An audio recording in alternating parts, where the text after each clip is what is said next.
Il y a 2 ans, le président de la République et son gouvernement se rendaient à Paris pour représenter le plan Sénégal émergent. 24 mois après son lancement, le projet phare du chef de l'État sénégalais est diversement apprécié. Plus ou moins, nous voyons des actions sur le terrain. Quand vous prenez par exemple le pôle urbain de Diamniadio, avec ce qui est en train de se faire dans cette partie de Dakar, on voit concrètement qu'il y a des choses qui sont en train d'être faites.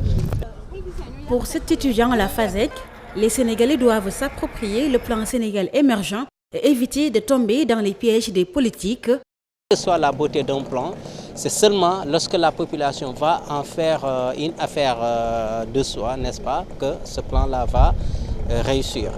Sur le plan du financement et tout ça, déjà l'approbation des institutions internationales, les partenaires techniques et financiers ont approuvé le plan. Je crois que c'est là que les Sénégalais devraient voir d'abord avant de critiquer le plan et se verser un peu dans la politique politicienne. Le gouvernement du Sénégal était à la recherche de 2 964 milliards. Au final, il en a eu 3 729 d'après le ministre de l'économie. Une manne financière qui, selon nos interlocuteurs, ne se reflète pas dans le quotidien des Sénégalais. Ce sont les jeunes d'aujourd'hui qui sont l'avenir de demain. D'abord, pour qu'on puisse gérer correctement et prendre une bonne continuité de ce que les vieux ont déjà réalisé ici, il faut d'abord que les conditions puissent être réunies. Non, honnêtement, ouais. Khadija, donc on le fait en français, le pays aujourd'hui on en est à 2 ans.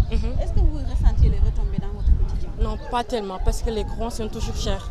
Peut-être l'eau est un peu abordable. Et aussi les loyers.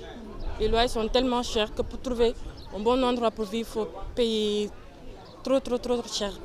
Pour cet économiste, le PSE devrait normalement booster l'économie du pays, donc améliorer immédiatement le quotidien des Sénégalais. Mais il regrette de constater que dans les projets prioritaires, les infrastructures occupent une place centrale. Vous savez que le quotidien des Sénégalais, ce n'est pas un Diamniadio en chantier. Très souvent, il s'agit de programmes prioritaires sur la base de grands chantiers. Le quotidien du Sénégalais, c'est la facture d'électricité, c'est la facture d'eau. Et pour malheureusement ce financement du PSE et la participation du Sénégal, le gouvernement a cru bon d'augmenter un peu les taxes. Ce qui fait qu'aujourd'hui, les factures nous plombent. Donc, je ne crois pas que quand même le PSE soit, pour les Sénégalais, en tout cas, la meilleure politique. Parce que pour avoir de l'argent, l'État était obligé quand même de taper sur la fiscalité. À l'horizon 2035, le gouvernement devrait recevoir des partenaires techniques et financiers, un financement total de 9 865 milliards.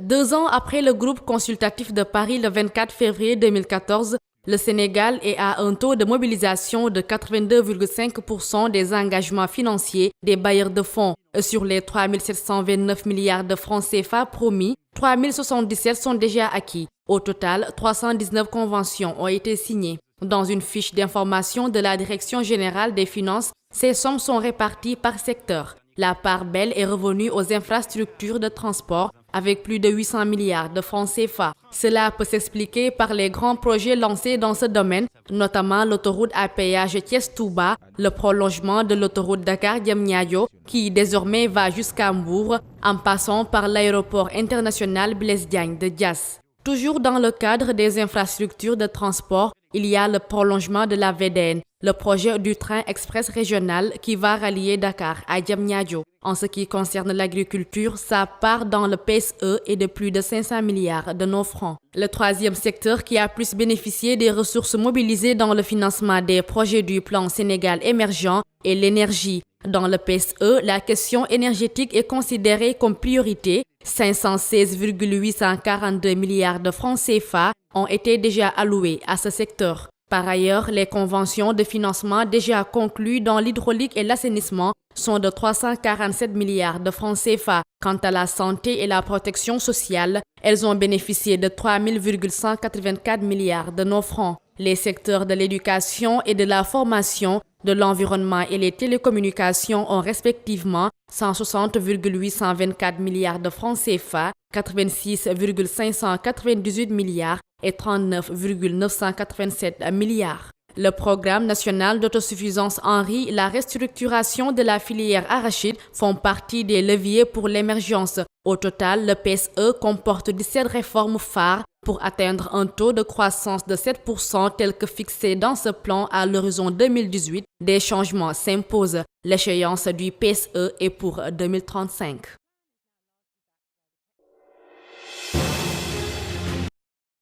Depuis la tenue à Paris du groupe consultatif pour le financement du PSE le 24 et 25 février 2014, les financements du groupe de la BID au Sénégal ont atteint 477 milliards 100 millions de francs CFA, ce qui représente un taux de concrétisation des engagements financiers du groupe à 86,7% à 2 ans du terme du plan d'action prioritaire du PSE qui va de 2014 à 2018. L'institution financière s'est également engagée à apporter son soutien financier dans 12 nouveaux projets d'un coût de 888 milliards 200 millions de francs CFA en appui au plan Sénégal émergent. En attendant, l'État du Sénégal et la Banque islamique de développement ont conclu le week-end dernier 2 conventions de financement de 132 milliards 200 millions de francs CFA. Cette somme vise la réalisation de 2 projets majeurs dans le pays. Il s'agit du projet d'approvisionnement en eau potable de la ville de Dakar, Keur Momar-Sarr 3, pour un montant de 87 milliards 200 millions de francs CFA et du financement de la campagne de collecte et de commercialisation de l'arachide 2015-2016 pour un montant de 45 milliards de francs CFA. La signature de ces 2 conventions entre le président de la BID, Ahmed Mohamed Ali Al-Madani, et Amadouba est intervenue en marge de la visite de travail du ministre sénégalais de l'économie, des finances et du plan à Jeddah, en Arabie Saoudite. Un événement d'envergure, la 4e édition du Forum international Afrique Développement sera ouvert les 25 et 26 février 2016 à Casablanca au Maroc. Une opportunité pour plus de 1200 opérateurs économiques et institutionnels de plus de 20 pays de se rencontrer et d'échanger autour du thème agriculture et électrification, mobiliser les énergies. Durant 2 jours, des rencontres d'affaires seront organisées entre décideurs et investisseurs économiques. Des panels seront animés par des experts et des opérateurs de renom sur des problématiques concrètes de développement en Afrique. Des thèmes en rapport avec la transformation du secteur agricole, l'entrepreneuriat en Afrique ainsi que le modèle d'électrification pour l'Afrique seront également abordés. Le forum entre dans le cadre du partenariat stratégique conclu entre le groupe Attijari Wafa Bank et Maroc Export en 2014. Il s'inscrit dans une démarche de promotion des investissements et de la coopération sud-sud et vise à offrir plus de visibilité et à répertorier les projets d'investissement sur le continent africain.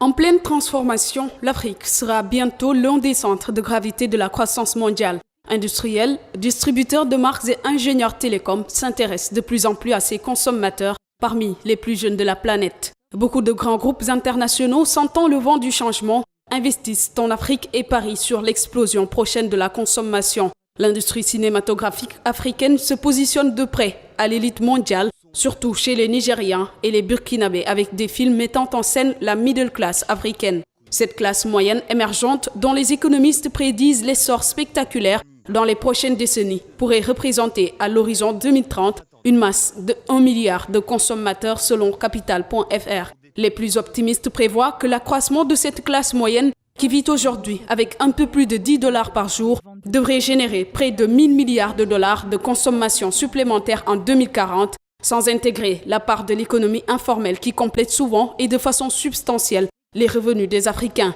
Mais pour l'intelligentsia africaine vivant à l'étranger, l'émergence massive et durable d'une véritable classe moyenne ne deviendra une réalité que lorsque les entreprises trouveront sur place les compétences nécessaires. Ce qui est loin d'être le cas aujourd'hui car la formation demeure le maillon faible d'un continent qui compte plus de 40% d'habitants de moins de 15 ans. Et pour remédier à ce problème, le e-learning reste la solution idéale qui propose un système de management innovant. L'inauguration du centre commercial de Carrefour à Abidjan le 18 décembre 2015 prouve que l'Afrique est devenue le continent des grands investisseurs. Une centaine d'autres projets est programmée d'ici à 2023 au Cameroun, au Congo, au Gabon, au Nigeria et dans 4 autres pays d'Afrique noire. Outre la mode, devenue l'un des secteurs les plus prometteurs de la consommation, L'économie numérique se fait une place de choix dans ce continent. Le numérique a envahi tous les secteurs, le mobile banking est l'un des traits majeurs de l'économie africaine. Certes, 1000 obstacles se dressent encore sur la route du développement, électricité chancelante, lourdeurs administratives, transport chaotique,